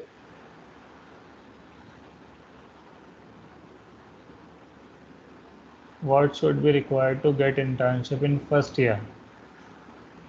And is it good doing internship in first year? हाँ, इंटर्नशिप जितना जल्दी करो उतना बढ़िया है। फर्स्ट ईयर में इंटर्नशिप के लिए डिपेंड्स आप किस लेवल की इंटर्नशिप क्रैक कर रहे हो। अगर आपको एक अच्छा लेवल का डेवलपमेंट आता है तो आप एक बढ़िया इंटर्नशिप क्रैक करो। अगर आपको डेवलपमेंट सीखना है तो आप एक छोटी कंपनी पकड़ लो जिसमें आप साथ साथ सीखते भी रहो और आपको एक इंटर्नशिप एक्सपीरियंस भी बन जाएगा। तो प्री रिक्वेस्टिक कुछ नहीं है, आपको बस फंडामेंटल्स आने चाहिए कैसे डेवलपमेंट हो रही है, और एक कोई लैंग्वेज आनी चाहिए। अब उस डेवलपमेंट के लिए ये नहीं है कि आप बोलो मेरे को C++ आती है मैं डेवलपमेंट करूँगा। C++ डेवलपमेंट के लिए यूज़ बहुत रेयर होती है और जनरली HFTs में होती है यूज़।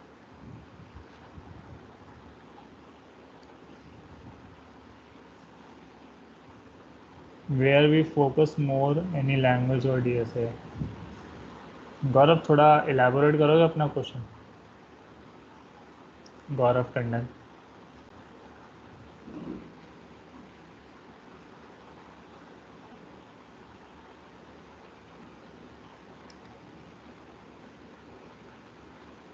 फास्ट अनम्यूट कर सकते हैं गौरव। हाँ गौरव, मैंने तुम्हारा माइक अलाउ कर दिया।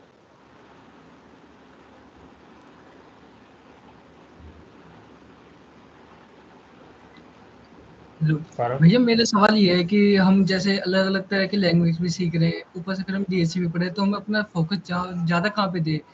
लैंग्वेज पे दें या फिर उसकी ज़्यादा प्रैक्टिस करें, सोल्विंग करें, या फिर डीएसए पे मूव करें?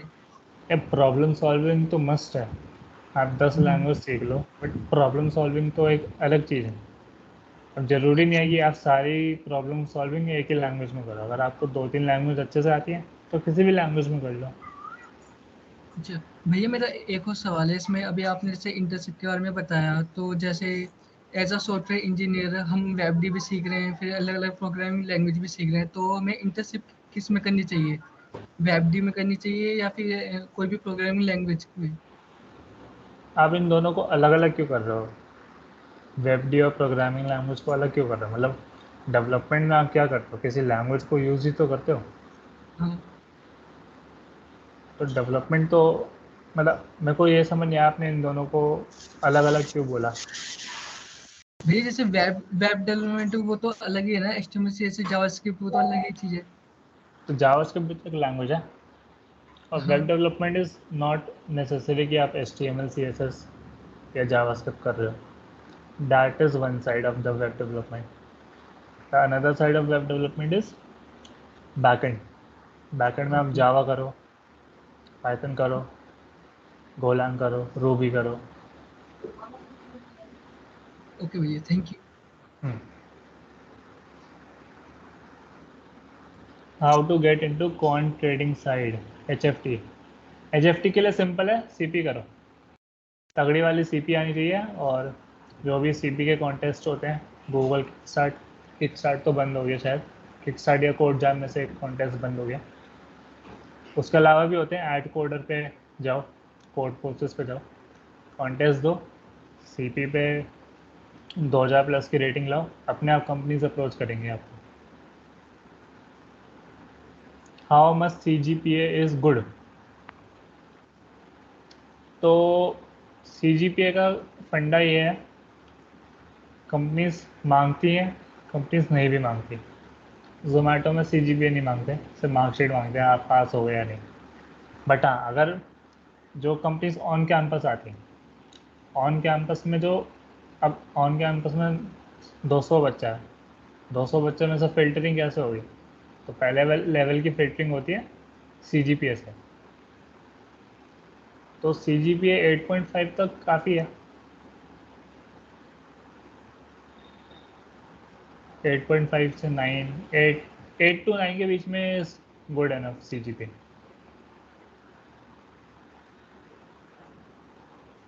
How to maintain and build LinkedIn profile. तो LinkedIn पे क्या इन्फ्लुएंसर तो नहीं बनना ना, एनोनिमस यूज़र. अगर इन्फ्लुएंसर नहीं बनना तो अपना नेटवर्क बढ़ाओ.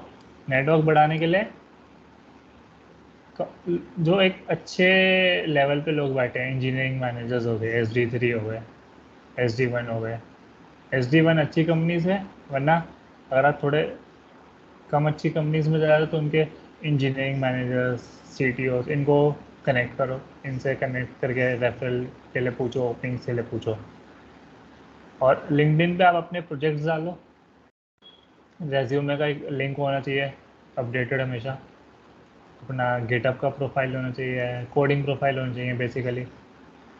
और एक अबाउट सेक्शन होता है, वो भी ज़रूर होना चाहिए. रिक्रूटर्स उसके थ्रू भी, मतलब जब रिक्रूटर्स LinkedIn पर किसी एम्प्लॉय को ढूंढते हैं तो अबाउट सेक्शन पे भी LinkedIn की सर्च क्वेरी लगती है.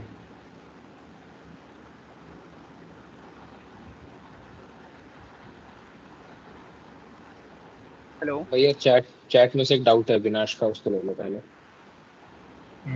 एक मिनट, पहले हेलो किसने बोला अभी?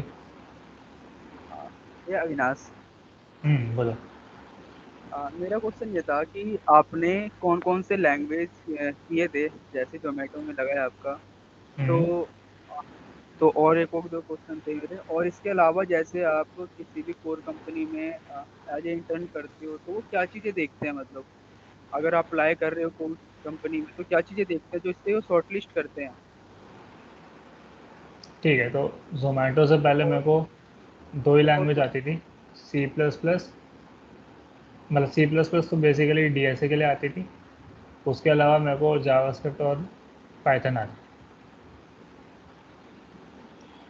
और अगर सेकंड क्वेश्चन की बात करें तो इंटरव्यू टू इंटरव्यू डिपेंड करता है वो किस बेसिस पे जज कर रहा है. बट बेसिकली आपके कोर फंडामेंटल्स चेक किए जाते हैं. ठीक, जो जोमेटो का टेक स्टैक था और जो मेरा टेक स्टैक था, जो मेरे को आता था पहले, वो कम्प्लीटली डिफरेंट था. जोमेटो में कुछ और ही लैंग्वेजेस चल रही थी, मेरे को कुछ और ही लैंग्वेज आती थी. तो आपके कंसेप्ट्स को देखा जाता है किसी भी कंपनी में. आपको शॉर्ट लिस्ट कैसे मिला था, मतलब आपने क्या डाला था उसमें, क्या शॉर्ट लिस्ट आपको मिला, ऐसा क्या चीज़ था उसमें? तो यार मैंने CTO को और HR को अप्रोच किया था. तो CTO से ही डायरेक्टली हो गया था मेरा. मैंने उनको लिंक्डइन पे मैसेज डाला था.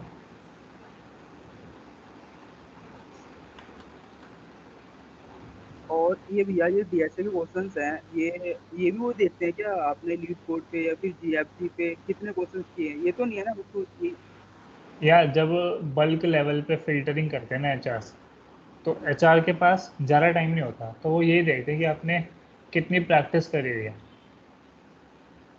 एचआर आपको टेक्निकल लेवल पे जज नहीं कर सकता, बट वो आपके नंबर्स को देख के आपको जज कर सकता है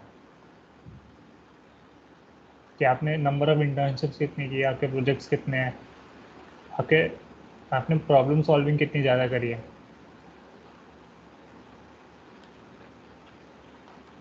और ये जो सीजीपीए है वो मतलब ओवरऑल हमारे 8 सेमेस्टर के देखे जाते हैं ना? क्या मेरे को ना इसका बिल्कुल आइडिया नहीं है, क्योंकि यहाँ पे सीजीपीए देखते ही नहीं। मैंने अभी तक अपनी डिग्री भी सबमिट नहीं करी। नहीं, जैसे कॉलेज में आती है कंपनियां, आपने कहा भी कि वो सीजीपीए के ऊपर देखती है, फिर उसके बाद 8 to 9 के बीच वालों को सिलेक्ट करती है, ऐसे कुछ। तो जो कॉलेज में, अगर आप आप कौन सा कॉलेज से हो? हाँ, बीपीआईटी। बीपीआईटी से ही हो ना? तो बीपीआईटी में मेरे को अब तक तो ऐसी कंपनी नहीं मिली कि जो सीजीपीए लेवल पे फिल्टर कर रही हो। बट अगर हम, हाँ, बड़ी टेक कंपनीज की बात करें, फॉर एग्जांपल माइक्रोसॉफ्ट, तो माइक्रोसॉफ्ट का पहला filtering he on the basis of CGPA होता है। अगर हम मेन कैंपस में जाते हैं तो ये भी मैंडेटरी होता है वो फिर? मेन कैंपस या मैंने ऑन कैंपस ज़्यादा दिए नहीं, तो मेरे को आइडिया नहीं है। मैं टोटली ऑफ कैंपस ही रिलाई कर रहा हूँ।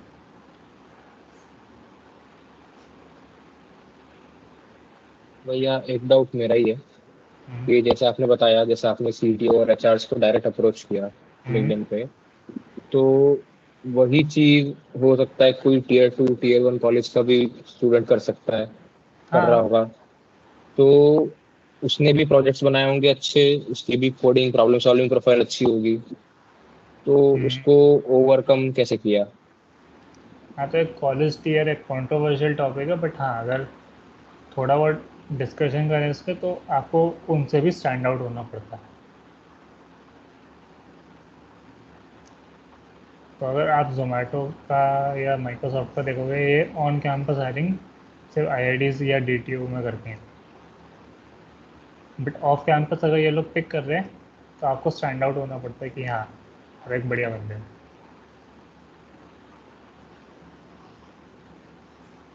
वही हम स्टैंड आउट मतलब कैसे करेंगे, क्योंकि हम जिस लेवल प्रोजेक्ट्स बना रहे हैं उस लेवल पे तो वो भी बना रहे होंगे, हो सकता है हमसे कुछ बेटर ही बना रहे होंगे। तो आपको उनसे बेटर बनाना है ना, यही तो पॉइंट है कि आपको उनसे स्टैंड आउट होना है। आप अपने प्रोजेक्ट कुछ भी उल्टे सीधे प्रोजेक्ट बनाओ जो वो सोच भी ना सकें। Okay.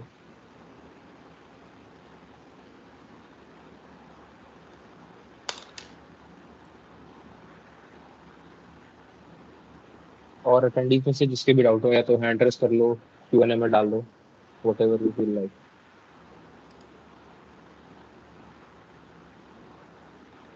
Please provide your LinkedIn ID, LinkedIn डाल देते हैं। शिवम, मैंने माइक अनम्यूट कर दिया तुम्हारा, you can ask your question. Hello भैया, आवाज आ रही है? आ रही है। हाँ, तो मैं ये पूछ रहा था कि आपका जैसे जोमेटो में रिज्यूमे आपका स्टैंड आउट हो गया था, तो उनके अलावा और कौन सी कंपनी थी जिनमें आपका रिज्यूमे शॉर्टलिस्ट हो गया था? उसके अलावा, जैसा कि मैंने बताया, एक बैंगलोर की एडटेक कंपनी थी, और एक बैंगलोर की ही एक फिनटेक कंपनी थी, फाई। फाई अगर पता हो, FI। ओके। और लास्ट ईयर, जैसे आपका जो भी ईयर था, उस ईयर में हमारे कॉलेज का ऑन कैंपस का अगर आपको पता हो कि क्या मतलब सिनेरियो था, बहुत बुरा हाल था। मतलब हाईएस्ट और उसका क्या? बहुत बुरा हाल। ओके। मतलब जैसे अमेज़ोन की बात करें, मैं एक्सपेक्ट कर रहा था अमेज़ोन आएगी, बट नहीं आई। तो इसलिए अगर स्लाइड्स में देखोगे, मैंने लिखा है don't rely entirely on campus.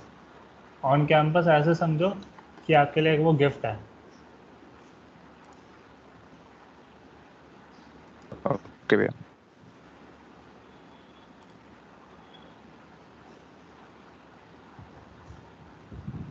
आपने जो रिमोट जॉब्स के लिए अप्लाई किया था and what is your experience? हाँ, रिमोट जॉब के लिए मैंने अप्लाई किया था। एक कंपनी है, कौन सी है यार, नाम भूल गया, बट वो एक ऑस्ट्रेलिया बेस्ड कंपनी थी, तो उसमें मैंने अप्लाई किया था। बट रिमोट जॉब्स का एक ड्रॉबैक है, आप इंटरेक्ट नहीं करते लोगों से, आप अपने कमरे में बंद हो और बस आप काम कर रहे हो, आप बड़े सो रहे हो या अपना मस्ती मार रहे हो। बट एक जो कॉर्पोरेट इंटरेक्शन होता है वो मस्त होता है, वरना आप मतलब बैठे बैठे क्या ही करोगे आप। How to apply for internships? तो इंटर्नशिप में अप्लाई करने के लिए एक तो यही है कि आप रेफरल मांगो, कि रिक्रूटर्स को कोल्ड ईमेल करो। और अगर हम बात करें कि ओपनिंग्स निकलते तो वो कैसे देखें, तो लिंक्डइन और टेलीग्राम पे यार चैनल्स हैं बहुत सारे। एक अर्श गोयल हो गया और एक कौन है, कुशल विजय हो गया। इन लोगों के आप टेलीग्राम चैनल्स हैं, इनको लिंक्डइन पे फॉलो करो।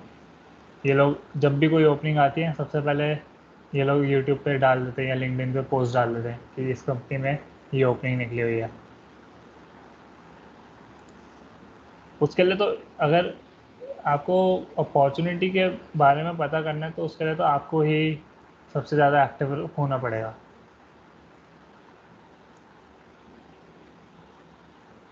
भैया अभी हम जैसे सेकेंड ईयर में है ना, तो टीचर ज्यादातर गेट के लिए बोलते हैं कि गेट के लिए प्रिपेयर करना स्टार्ट कर दो। किसके लिए? तो वो सही है आपको? गेट, समझा नहीं। भैया गेट का एग्जाम होता है ना। अच्छा, गेट गेट गेट गेट, क्यों आपको करना गेट? हाँ जी भैया, टीचर खुद से ही बोलते हैं कि नहीं, आपको प्लेसमेंट करना में है। इतना ध्यान मत दो। नहीं भैया, ऐसा तो कुछ नहीं सोचा आपने। अगर नहीं करना तो छोड़ो, टीचर्स तो बोलते हैं। टीचर्स तो हर टीचर अपना ओपिनियन देता है। कोई बोलता है गेट कर लो, कोई बोलता है हायर स्टडी कर लो बाहर जाके, कोई टीचर ये भी बोलता होगा कि डीएसए कर लो और प्लेसमेंट लगा लो। तो जो ये बोल रहे हो उनकी सुन लो।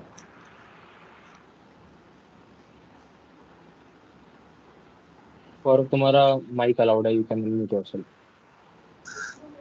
भैया लास्ट क्वेश्चन पूछना था कि आपने ना वेबडी में कौन कौन से प्रोजेक्ट बनाए थे जिससे ना आपका सिलेक्शन, जैसे जोमेटो में आपका हुआ है अभी, तो आपने कौन कौन से वेबडी में प्रोजेक्ट बनाए हैं? या वेबडी में एक तो मैंने कोर रिएक्ट बेस प्रोजेक्ट बनाया था, जिसमें जो भी हमारे डेटा स्ट्रक्चर्स और एल्गोरिथम्स हैं उनकी विजुअलाइजेशन थी। तो उसमें ग्राफ था, बाइनरी सर्चिंग एल्गोरिथम्स थे और हीप्स थे, और जो हमारा टेक्स्ट एडिटर होता है, टेक्स्ट एडिटर भी एक डेटा स्ट्रक्चर बेस्ड है, तो वो भी मैंने एक अपना प्रोजेक्ट बनाया था। उसके अलावा मेरे थोड़े कॉलेज के मतलब अचल सर के साथ ही थोड़े प्रोजेक्ट्स थे, मैंने वो बनाए थे, जिसमें एक रिज़ल्ट एप्लीकेशन थी, एक अटेंडेंस एप्लीकेशन थी। उसके अलावा मैंने जो अपने इंटर्नशिप्स में प्रोजेक्ट्स बनाए थे, मेरे वो प्रोजेक्ट्स थे। और थोड़े बहुत मैंने सॉकेट्स से यूज़ करके एक प्रोजेक्ट बनाया था, जिसमें हम कोलैबोरेटिव इन्वायरमेंट है, जिसमें आप 2 जने या 3 जने बैठ के कोड कर सकते हो, मैसेजेस कर सकते हो। तो भैया मेरे प्रोजेक्ट सारे सिंपल थे, बट मैंने उनमें कुछ ना कुछ ऐड ऑन करके उसको अलग कर दिया था बाकी सबसे। भैया मैंने ना काफी बच्चे देखे जैसे अमेजोन का क्लोन बनाते हैं वो वेबडी में ज्यादा कर, तो ये जो अमेजोन का क्लोन बनाते हैं ये अपने रिज्यूमे में इफेक्ट डालता है ये? नहीं, मेरे पास जो भी रेज्यूमे आते हैं अगर उसमें कोई ऐसा अमेज़ॉन क्लोन या ट्विटर क्लोन होता है, मैं तो पर्सनली उनको रिजेक्ट कर देता हूँ, क्योंकि क्लोन मैटर ही नहीं करता आज के डेट में। वो तो एक कॉपीड आइडिया हो गया ना।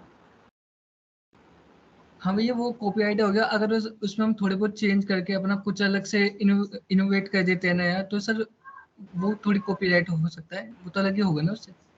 बट मेजरली तो आपने एक अमेज़ॉन नाम दे दिया ना उसे, अमेज़ॉन क्लोन। हाँ हाँ ये तो है, क्योंकि हमने उससे रेफरेंस लिया है ना वो। या तो आपने ऐसा करो, फॉर एग्जांपल अमेज़ॉन में जो पेमेंट सिस्टम है वो आपने टोटली क्रिप्टो से इंटीग्रेट कर दिया, हाँ ये एक अलग चीज़ होगी। ये ओके भैया, thank you. Should we have to master in a single skill or explore many fields? यार एक्सप्लोर भी करना होता है, बट एक चीज़ तो ऐसी होनी चाहिए जो आपको परफेक्टली आनी चाहिए। अगर आप सब में मतलब अपना रायता फैलाओगे तो दिक्कत हो जाएगी। एक्सप्लोर करना चाहिए, बट इतना नहीं कि आप किसी एक चीज़ को भी पकड़ के नहीं बैठे हो।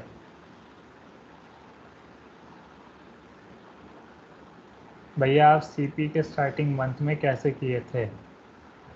क्या कैसे किए थे? सॉल्विंग? या स्टार्टिंग मंथ में तो सॉल्विंग मुश्किल ही हो रही थी, टाइम देना पड़ता है।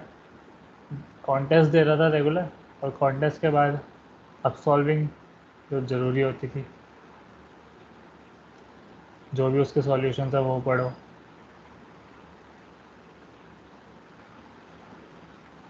आर्यन गोयल तुम्हारा माइक अलाउड है, यू कैन अनम्यूट। भैया यार किसी पे कोर्स सीएससी है और या फिर एआईएमएल है तो जॉब मिलना उस पर भी डिपेंड करता है।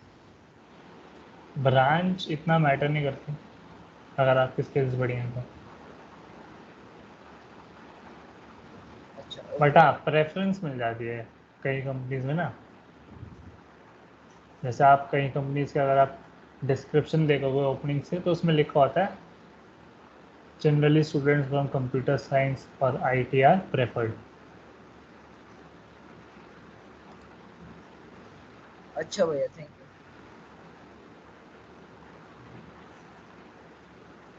थ्योरी एंड सॉल्विंग रिसोर्सेज के लिए क्या फॉलो किए थे? देखो, सॉल्विंग के लिए तो वही है, कोड फोर्सेस। थ्योरी के लिए सीपी एल्गोरिथम्स बेस्ट है, वरना एक कॉम्पिटेटिव प्रोग्रामिंग हैंडबुक भी होती है, आप गूगल सर्च करोगे आपको मिल जाएगी। वो कुछ 150-200 पेजेस की होती है, जिसमें जो भी ग्राफ है वो स्टार्ट ही एक स्टैंडर्ड टेम्पलेट लाइब्रेरी और ग्राफ से होती है, और उसमें एडवांस क्वेश्चंस भी हैं, कंसेप्ट भी हैं, और एक सीपी एल्गोरिथम जो मैंने ब्लॉग बताया वहाँ पे क्वेश्चंस होते हैं।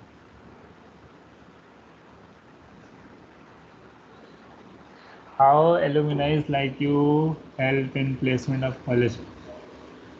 डिपेंड्स। रेफरल दे देते हैं, कोई एचआर का कॉन्टैक्ट दे देता है।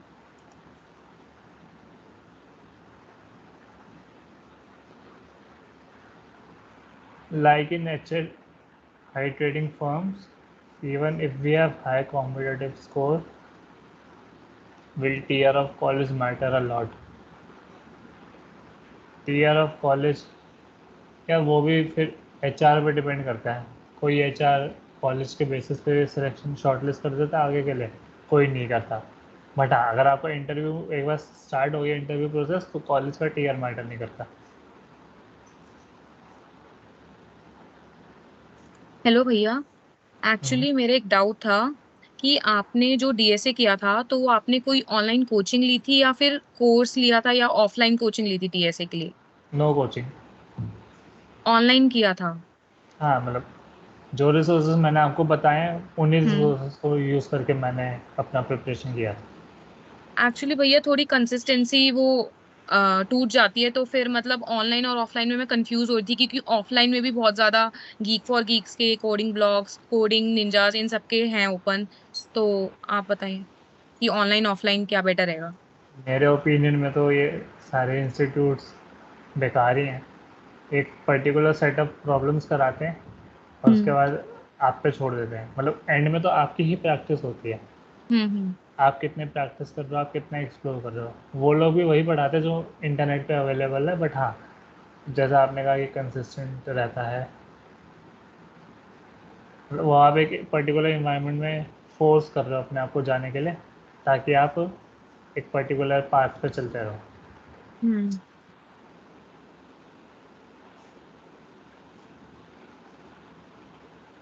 और कोई डाउट्स? वरना क्लोज करते हैं।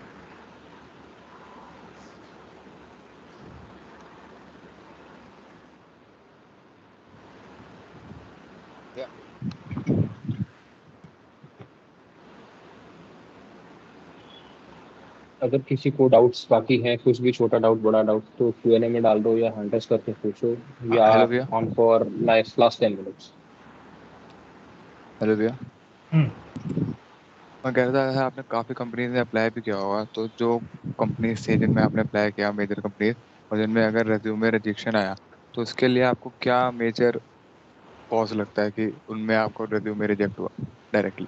या पहले तो मुझे पता ही नहीं था कि रेज्यूमे के लिए एप्लीकेशन ट्रैकिंग सिस्टम यूज़ होता है, तो उसको फिक्स करने के लिए एक वेबसाइट है रेज्यूमे वर्डेड, रेज्यूमे वर्डेड। यहाँ पे आप अपना रेज्यूमे डालो, वो एक पर्टिकुलर अपने डेटाबेस से मैचिंग करके एक पर्टिकुलर स्कोर देता है। तो इसके थ्रू सबसे पहले मैंने इम्प्रूव किया था, तो इससे मेरे एटलीस्ट सिलेक्शन होना स्टार्ट हुए थे। पहले मेरे सिलेक्शन ही नहीं होते थे रेज्यूमे के, बट इसको यूज़ करके जब मैंने इम्प्रूव किया रेज्यूमे को, तो सिलेक्शन होना स्टार्ट हुए थे। ओके, उसके अलावा थैंक यू। मतलब एक चीज़ और होती है कि जो आपका रेज्यूमे है अगर वो ज़्यादा एम्प्टी है तो वो एक रेड फ्लैग है, नॉट फॉर ATS, बट अगर कोई मैनुअली आपका रेज्यूमे व्यू कर रहा है, तो अगर आपका रेज्यूमे ज़्यादा एम्प्टी है, वाइट स्पेस ज़्यादा दिख रही है उसे, तो उसे लगेगा कम कंटेंट है, छोड़ो इसे।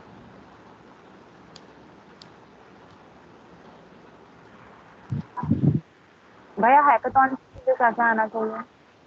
कुछ भी नहीं, आप जाओ सीखो। तो जो मेरा फर्स्ट हैकाथॉन था, मैं जनरली फ्रंट एंड या बैक एंड डेवलपमेंट ही करता हूँ, बट जो मेरा फर्स्ट हैकाथॉन था उसमें मेरे को एंड्रॉयड डेवलपमेंट करनी थी, मेरे को आती नहीं थी, बट हमने फिर भी हैकाथॉन में 2 दिन थे, हमने ऐप बना दी। तो हैकाथॉन के लिए बस वही है, पैशन होना चाहिए।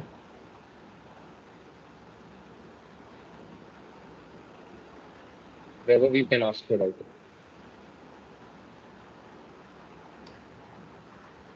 ये मुझे ना पर मैं इतना इंटरेस्ट नहीं, मुझे ना आगे रोबोटिक्स में जाना है, तो फिर मुझे उसके लिए कौन से पता करनी चाहिए?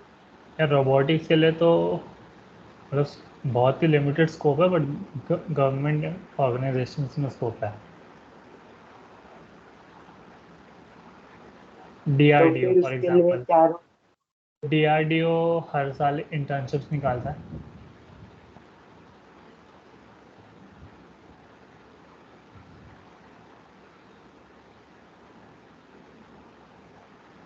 एक भैया मेरा ही डाउट था कि जैसे कई बार रिज्यूमेज में मैंने देखा है रिसर्च इंटर्न्स होते हैं DRDO में या IISc में, IITs में, तो उनका क्या प्रोसीजर होता है या कितनी इंपॉर्टेंस रहती है रिसर्च इंटर्न्स की हमारे फ्यूचर के लिए, हमारी फील्ड के लिए कितनी रहेगी? जैसे हमें सॉफ्टवेयर डेवलपर बनना है तो वो हमारे लिए बेनिफिशियल होगा या नहीं होगा रिसर्च इंटर्न की पोजीशन? बेसिकली रिसर्च की जो होती हैं इंटर्नशिप्स, वो डेटा साइंस और ML में ही काम आती हैं। तो सबसे बड़ी एग्जांपल है, अगर आप रिसर्च इंटर्नशिप कर रहे हो तो सैमसंग रिसर्च के लिए ही लोगों को हायर करता है। तो अभी मेरी लास्ट वीक ही थोड़े सैमसंग के लोगों से बात हुई थी, तो वो बताया था उन्होंने अपनी इंटर्नशिप में बस रिसर्च पेपर पढ़े हैं और उसमें से कंक्लूजन्स निकाले हैं बस।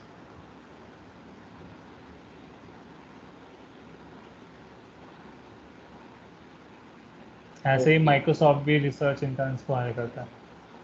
हाँ, इस साल जो ओपनिंग्स हैं नेक्स्ट बैच के लिए तो वो एक्चुअली रिसर्च इंटर्न्स के लिए हैं और एसडी इंटर्न्स, दो ही पोजीशंस के लिए माइक्रोसॉफ्ट की। हाँ, तो रिसर्च इंटर्न में रिसर्च पेपर पढ़ने होते हैं जनरली। तो जो जो रिसर्च पेपर्स होते हैं मतलब ऑलरेडी एग्जिस्टिंग टेक्स्ट पे होते हैं या फिर हमें उस पे कुछ नया प्रॉब्लम स्टेटमेंट का सॉल्यूशन निकालना होता है? दोनों होते हैं। अच्छा, या तो आपको किसी कंपनी में कोई रिसर्च पेपर बना, उस पर कंक्लूजन्स निकालने को कहते हैं, या कंपनी में आपको किसी टीम के साथ अलाइन करके रिसर्च पेपर बनवाने को कह देते हैं।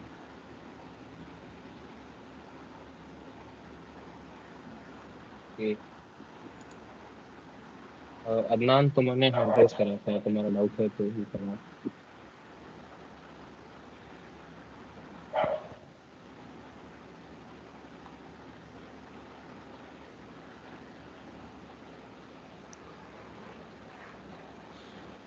लास्ट किसी को डाउट्स है तो please ask. Otherwise, we'll wrap up this session.